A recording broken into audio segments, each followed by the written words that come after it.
be with you. A reading from the Holy Gospel according to Matthew.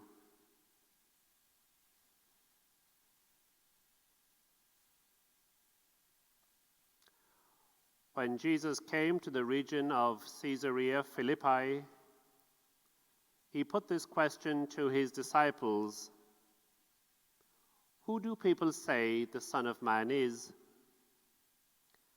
And they said, "Some say he is John the Baptist, some Elijah, and others Jeremiah or one of the prophets." "But you," he said, "who do you say I am?" Then Simon Peter spoke up. "You are the Christ," he said, "the Son of the living God." Jesus replied, "Simon, son of Jonah, you are a happy man, because it was not flesh and blood that revealed this to you, but my Father in heaven. So I now say to you, you are Peter, and on this rock I will build my church, and the gates of the underworld will never hold out against it. I will give you the keys of the kingdom of heaven. Whatever you bind on earth shall be considered bound in heaven. Whatever you loose on earth shall be considered loosed in heaven." The Gospel of the Lord.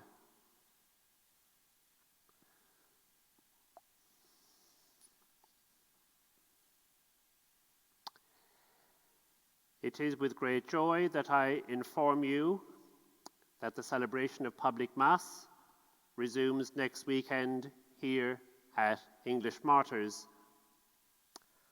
After 3 months of lockdown, there can now be a gradual return to the sacramental life of the Church. This is a moment to rejoice and be glad. It's also a moment for gratitude. Though many have been sick and sadly many have died, we need to be grateful to God for having come through this global pandemic, at least thus far.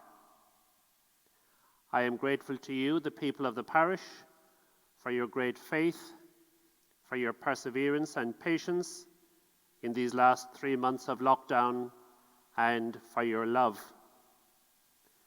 The people of the parish have responded magnificently in all kinds of ways, with innovation and generosity, and for that I am deeply grateful to you all.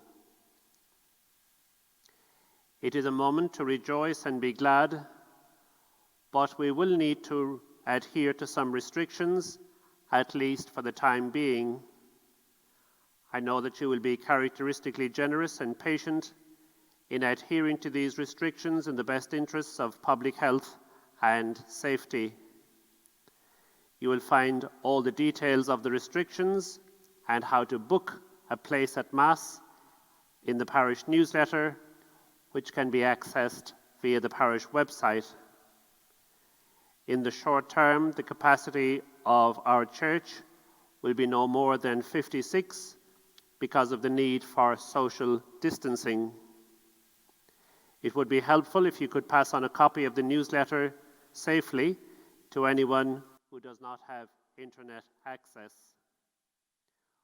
We hope and pray that a vaccine can be found to finally defeat and eradicate this virus, and that we can return to being able to practice our faith without restrictions. Meanwhile, this Sunday, it's a special feast, and we celebrate the solemnity of Saints Peter and Paul, two of the greatest saints in the history of the Church. Different from each other, each played a vital role in the life of the early Church. Peter, the fisherman from Galilee, impetuous but with a big heart, became the leader of the 12 disciples and leader of the early church. Paul, who having persecuted Christians, encountered the risen Jesus on the road to Damascus and went on to become the great Christian missionary apostle to the Gentiles. While these two saints, Peter and Paul, are remarkable on their own, the church has always put them together. And I think there's profound wisdom in this. It is as if the church is saying that each of them played an indispensable role in the life of the early church, but that both were needed. Peter represents order, office, and leadership in the church, whereas Paul represents mission, evangelization, teaching, and preaching. These aspects of the life of the church can appear to be in opposition to each other, but both are necessary, and both have been essential in helping the church to survive and to grow for 2,000 years. Consider these two aspects of church life in relation to our own parish here of English Martyrs. Peter, leader of the 12 disciples, and as the one to whom Jesus entrusted the keys, represents structure, office, and leadership. The holder of the keys in a parish is the parish priest. He is entrusted by the bishop with the task of leading and pastorally caring for the parish, and is responsible to the bishop for his stewardship of the parish. The precise way in which the office of parish priest is exercised varies, but much of what is written today on successful parish renewal highlights the need to lead out of a team that includes lay people. This helps me to fulfill my task of bringing order, leadership, and strategic planning to the parish. Paul represents that whole aspect of church life that relates to mission and evangelization, teaching and preaching.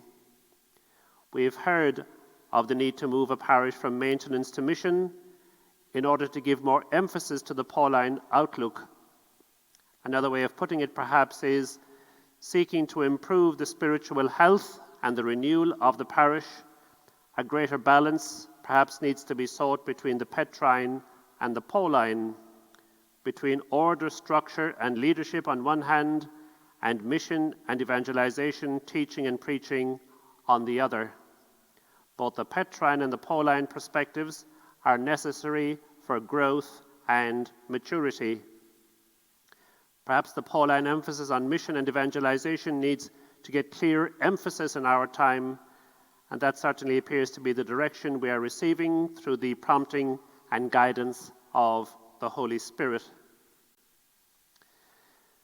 We find an incredibly key moment in the Gospel of this solemnity of St. Peter and St. Paul. Jesus asks the disciples who they say the Son of Man is. They speculate that people think he is John the Baptist, Elijah, Jeremiah, or one of the prophets. But then he asks them directly, "But you, who do you say I am?" Peter makes the most profound profession of faith. You are the Christ, the Son of the living God.